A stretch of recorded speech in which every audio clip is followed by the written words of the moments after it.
자, 행위를 봅니다. 자, 절도죄의 행위는 절취죠. 절취란 말의 의미는 타인이 점유하는 타인 재물을 점유자 의사에 반해서 그 점유를 배제하고 자기나 제3자의 점유로 옮기는 것을 말합니다. 좀 길죠?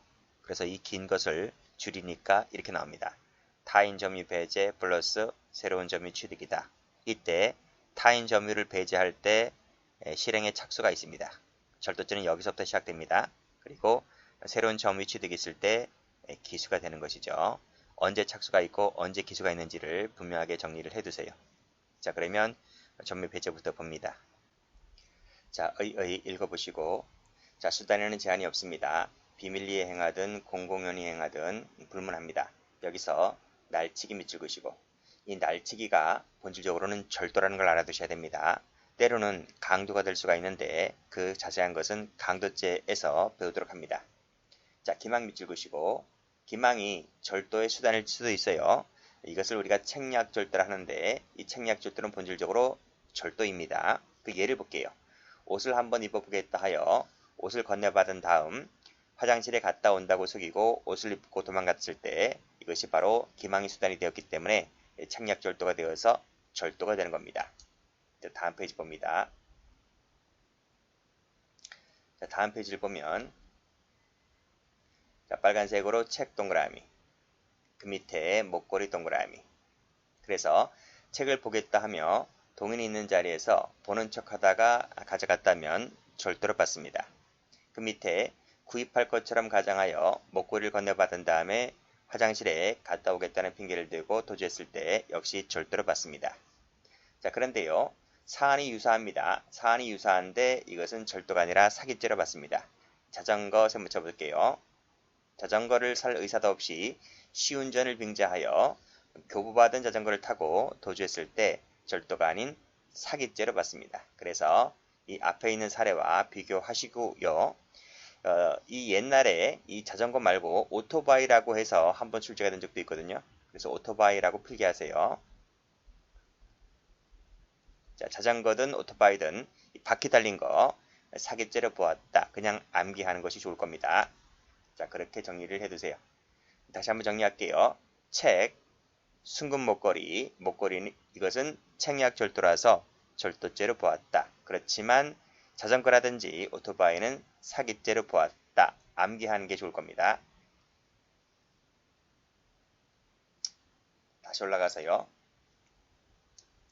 자, 방금 읽었듯이 기망이 절도의 수단이 되었을 때 책략절도가 되어서 절도죄가 된다 했는데 이 기망이 본질적으로는 사기가 되는 경우가 많죠. 그래서 동그라미 2번 체크하시고 이 기망이 수단이 되었을 때 때로는 방금 보았듯이 책략절도가 되어서 절도가 되는 경우도 있지만 대부분은 사기가 되는 것이 많습니다. 그래서 기망의 수단이 될 때 어떨 때는 절도, 어떨 때는 사기가 될 수가 있는데 양자의 구별이 뭐냐, 구별 기준이 뭐냐라고 할 때 우리 자세한 것은 사기죄 할 때 배우겠지만 이 판례에서 말해주고 있듯이 자, 처분행위 밑줄 그시고 처분행위 즉 상대방을 기망하죠. 사기치는 겁니다. 그래서 상대방이 착오에 빠져서 물건을 건네줄 때 나에게 물건을 건네줄 때 그 건네준다는 것이 처분행위거든요. 그 처분행위라고 하는 것은 자기도 될 수 있고 부자기도 될 수가 있는데 그 처분행위가 있으면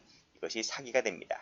그래서 이 절도죄와 사기죄를 구별하는 기준은 바로 뭐다? 처분행위에 있다라는 것이죠. 자, 그런 이론상의 개념 정리만 해두시면 됩니다. 그런데요. 방금 우리가 이 사안을 읽었듯이 이 사안에서 처분행위가 없는 건 아니거든요. 보세요. 옷을 입어보겠다 하여 옷을 건네받았잖아요. 이 건네받은 것도 처분행위가 될 수가 있거든요. 그 다음 페이지도 가보면 책도 마찬가지고 목걸이도 마찬가지인 거예요. 목걸이도 건네받았다. 이 건네받은 게 처분행위잖아요. 처분행위가 없는 게 아닌 거예요. 그래서 우리가 개념상으로는 지금 여기서 보았듯이 개념상으로는 이렇게만 필기만 해두시기 바랍니다.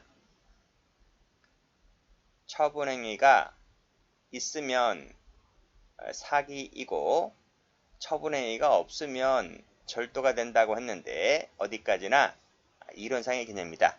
실무로 가면 구별하기도 어려울 수가 있다. 그래서 이것은 암기하는 게 편하다. 사례 같은 경우 말입니다. 그렇게 정리해 두시면 됩니다. 교과서상으로는 처분해가 있으면 사기, 없으면 절도, 이렇게 교과서상으로는 그렇게 개념을 잡으시고, 그러나 판례를 갈 때는 암기가 편하다 하는 거예요. 자, 2번 판례 나왔네요. 2번 판례 별표처입니다. 작년도에 히트 상품입니다. 그래서 각종 직렬에서 이 판례는 전부 다 출제가 되었는데, 자, 쭉 읽어보세요. 쭉 읽어보시고 여기서 매장 주인으로부터 이 지갑이 선생님 지갑이 맞느냐 이렇게 질문을 받으니 이 친구가 내 것이 맞다 라고 대답하니까 매장 주인이 착오에 빠졌죠. 이 사람이 착오에 빠져서 나에게 건네줍니다. 여기서 이 건네 받았다, 교부받았다는 부분, 이 교부받았다는 부분이 바로 뭐죠? 이 부분이 처분행위가 있는 것이죠. 그래서 밑에 보면 처분행위가 있다고 보는 거예요. 그래서 이것은 절도가 아니라 뭐로 봤다? 사기죄로 보았다. 이렇게 정리를 해두시면 돼요. 자, 그러면 지금부터 착수 시기를 가볼게요. 착수 시기 제가 뭐라 그랬어요? 여기서 타인 점유 배제가 있을 때 착수가 있다 그랬죠? 자, 그래서 착수 시기는 타인 점유를 배제하는 밀접한 행위가 개시됐을 때, 즉 또는입니다. 또는 물색한 행위가 개시가 됐을 때 착수가 됩니다. 그래서 우리가 이것을 밀접행위설이라고 얘기를 하죠. 총론 미술원 시간에 밀접행위설 또는 다른 말로 물색설 이렇게 얘기를 하기도 합니다. 이렇게 필기를 해두시고요. 자, 그러면 이 관련된 판례 볼까요? 자, 판례 보시면 판례 보기 전에 노트 펴볼게요. 노트를 펴보세요.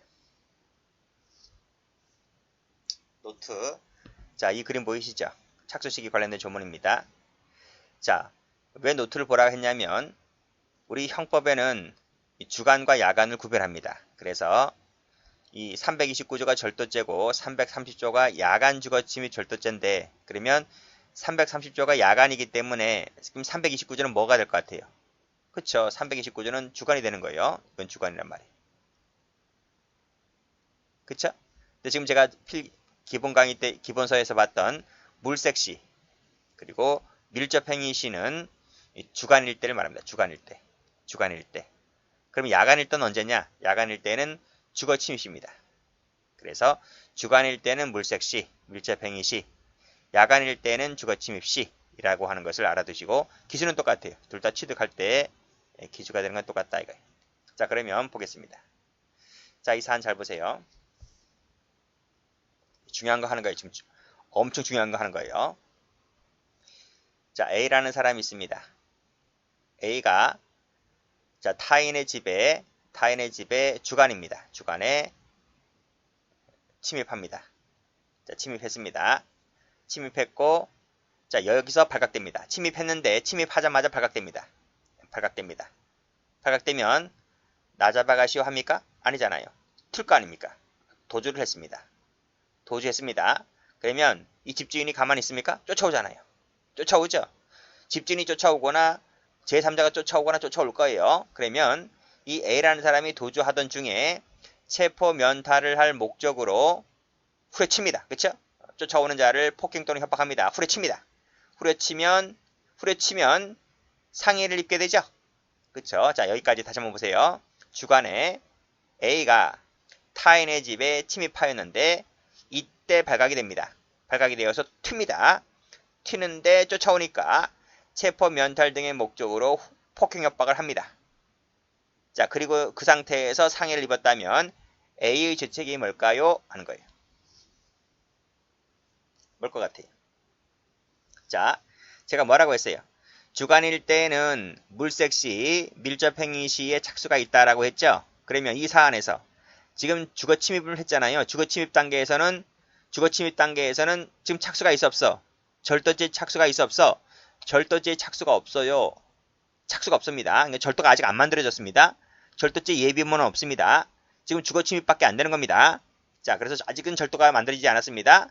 체포 면탈을 목적으로 후려쳤다라고 했을 때는 이 후려친 것은 폭행 협박밖에 안 돼요. 폭행 협박밖에. 그리고 상해를 입었다면 상해죄밖에 안 되는 거예요. 아시겠죠?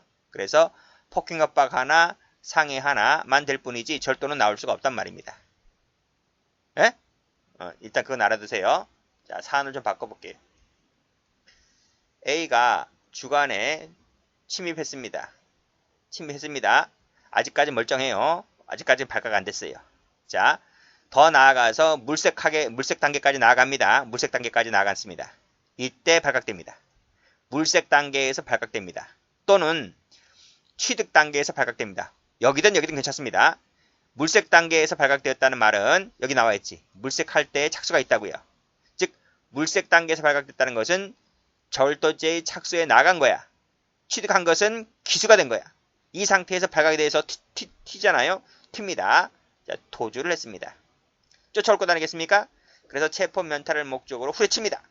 후려치고 나서 나중에 상해를 입히게 되죠. 자, 착수가 된 상태에서 도주를 하게 되면 절도가 지금 만들어진 단계예요. 절도 미수이거나 절도 기수가 됩니다. 그 절도라는 신분이 만들어진 거예요. 그 상태에서 면탈 목적으로 후려치면 준강도죄가 됩니다. 준강도죄. 준강도죄 할 때 나중에 다시 여기 와서 배우겠지만 준강도죄의 주체는 신분이 절도범이어야 됩니다. 절도범. 근데 1번 사례에서는 폭행압박할 당시에는 절도죄의 신분이 만들어지지 않았죠. 절도죄의 신분이 만들어지지 않았기 때문에 준강도가 나올 수가 없어요. 그렇지만 2번 사례에서는 폭행압박 당시에 절도죄의 신분이 만들어졌기 때문에 절도라는 신분을 가진 자가 체포면탈을 목적으로 후려치면 이때 준강도가 됩니다. 그리고 상해를 입게 되면 준강도가 상해를 입혔기 때문에 준강도 상해죄가 돼버리죠. 완전 죄가 틀려지죠. 완전 죄가 틀려지는 거예요. 그래서 1번은 절도라는 신분이 만들어지지 않은 상태에서 폭행압박한 것이고 2번은 절도라는 신분이 만들어진 상태에서 폭행압박한 것이고 죄가 완전히 달라진다는 것입니다. 자, 지금 이것이 주간이었잖아요. 그치? 그러면 야간일 때는 어떨까? 야간일 때는 위에서 뭐라고 했어요? 주거 침입 단계에서 착수가 만들어진다라고 했었잖아요. 그래서 자, 야간입니다. 껌껌합니다. 껌껌해요. 자, A가 야간에 그치? 타인의 집에 뛰어 들어갑니다. 뛰어 들어갈 때 바로 착수가 됩니다. 그쵸? 착수가 돼서 착수가 되었기 때문에 이때 발각이 되든 이때 발각이 되든 다 절도라는 신분이 만들어졌습니다. 그쵸? 절도 미수냐 기수냐 그 차이지 절도라는 신분은 여기서 전부 다 절도라는 신분이 만들어졌기 때문에 발각되었고 튀었습니다. 그러면 절도라는 신분을 가진 상태에서 튀는 거죠. 쫓아옵니다. 면탈을 목적으로 후려칩니다. 그러면 이 위에 있는 2번 사례와 똑같이 되는 거예요. 절도라는 신분을 가진 자가 면탈 목적으로 후려치게 되면 바로 여기서 준강도라는 신분이 만들어지게 됩니다. 그쵸? 자, 그러한 논리를 잘 봐두시면 돼요. 이 부분은 나중에 준강도를 할 때 다시 한번 설명드립니다. 자, 그럼 다시 한번 와보시면 자, 단독주택 2층 사건입니다. 자, 보죠. 11시 20분이니까 주간이죠. 방으로 들어갔는데 예상보다 빨리 내려오려가 부엌 앞에 이르렀을 때 갑은 신발을 신은 채로 도망갑니다. 자, 여기서 물색이 있습니까? 없습니까? 물색이 없어요. 들어갔는데 들어가자마자 지금 신발도 신은 채 바로 튀는 거잖아요. 물색이 없어. 물색이 없어요, 지금. 이게 없다고. 그러니까 아직은 절도라는 신분이 만들어지지 않았죠? 자, 판결 유지합니다. 주간입니다. 자, 물색 행위를 하기 전이다. 전자 세무쳐. 그러면 주거 침입만 될 뿐이다. 이건 거죠. 착수가 없기 때문에 따라서 절도라는 신분은 만들어질 수가 없다. 주거 침입만 될 뿐이다. 는 것입니다. 사안을 좀 바꿔볼까요? 여기 보세요. 주간이죠? 14시 30분경 주간입니다. 자, 밑에 열려있는 현관문을 통하여 안방으로 들어가서 여기저기를 둘러보고는 절취할 재물을 찾지 못했다. 동그라미. 물색이 없어? 물색 있잖아요. 그쵸? 자, 쫓아옵니다. 두리번거리고 있다가 발각되자 체포를 면탈을 할 목적으로 얼굴을 때려서 상해를 가하해버리죠. 말씀드렸지? 이때 때리는 순간 뭐가 되는 거야? 준강도라는 신분이 준강도죄가 된다는 거지. 그쵸? 절도라는 신분이 만들어졌기 때문에 따라서 때렸으니까 준강도, 상해 입혔으니까 준강도 상해죄가 되는 거지. 다시 한번 와보시면 주관입니다. 물색 행위 있었습니까? 있었습니다. 물색 동그라미. 그랬다면 밑에 착수를 했다. 주관이죠? 찾지 못했단 말은 물색 행위가 있다는 얘기죠?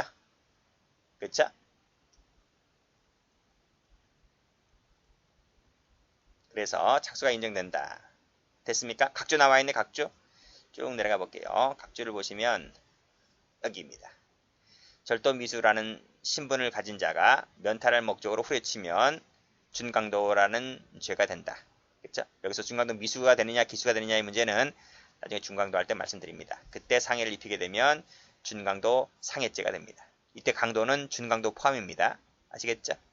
만약에 착수가 인정되지 않는다면 주거침입만 되고 절도는 되지 않죠. 따라서 체포면탈을 목적으로 때렸다 할지라도 준강도라는 신분이 만들어지지 않는단 말이에요. 제가 이것은 노트에서 다 설명드렸습니다. 이 법리를 꼭 좀 기억을 해두시면 되겠어요. 됐죠? 자, 취득 가볼까요? 취득. 자, 취득은 취득시입니다. 그건 주관이든 야간이든 똑같아요. 취득할 때 기수가 된다는 것은 똑같습니다. 자, 판례 보겠습니다.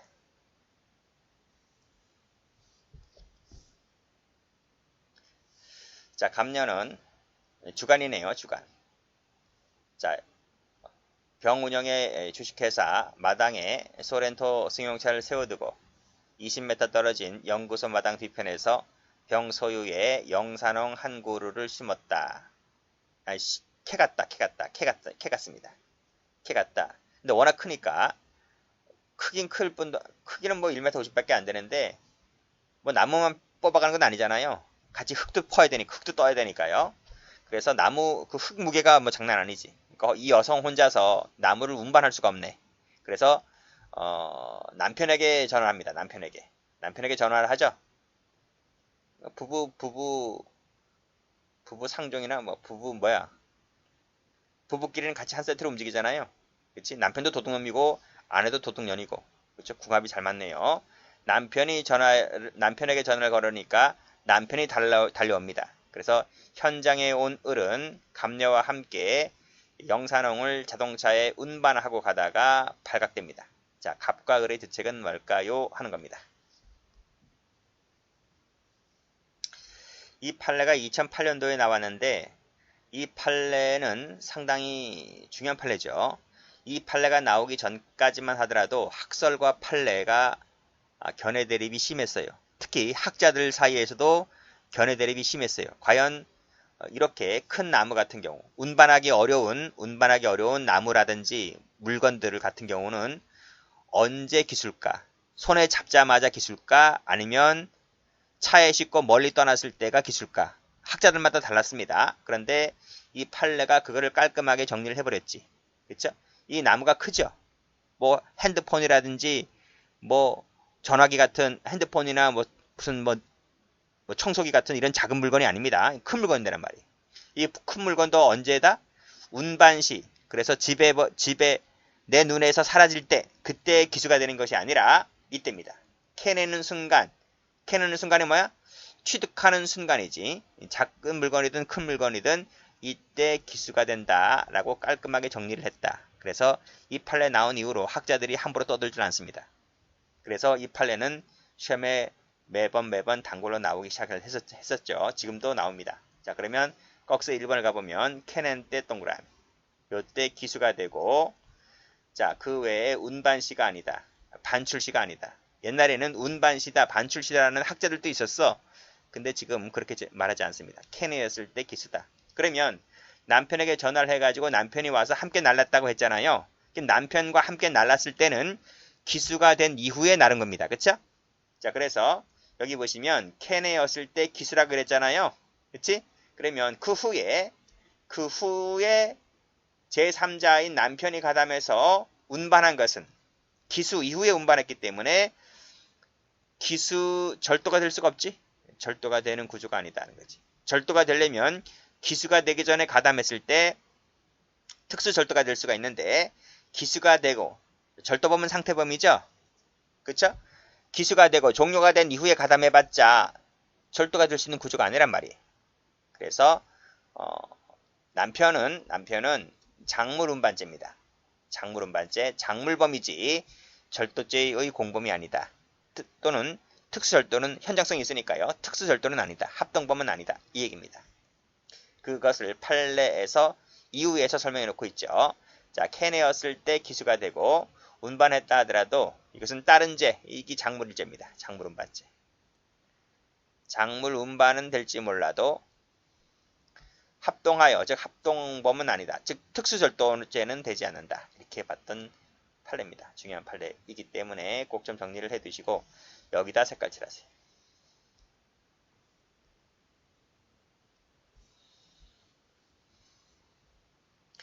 자, 밑에 판례. 자, 시동이 걸리지 않은 사건 나와있지? 사실관계 쭉 읽어보세요. 이것저것 만지다가 핸드브레이크를 풀게 되었는데 시동이 걸려야 되는데요. 시동이 걸리질 않았어요. 시동이 걸리지 않으면 기수가 안 됩니다. 시동이 걸려야 됩니다. 차량 같은 경우는 시동이 걸려야 돼. 시동이 걸리지 않았기 때문에 기수가 되지를 않는다. 자, 여기 나와있지? 기수가 안 된다. 됐습니다. 미수로 봤습니다. 자, 기수로 된 판례 볼까요? 여기 보시면 운전했지? 시동 걸렸습니다. 운전했기 때문에 기수입니다.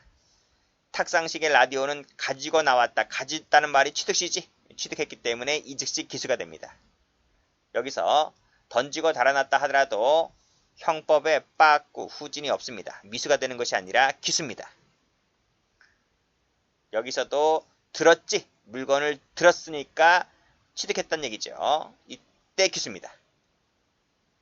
나중에 뭐 발각되어 돌려줬고 뭐 수령 못했다 하더라도 기수예매에는 영향이 없는 거죠.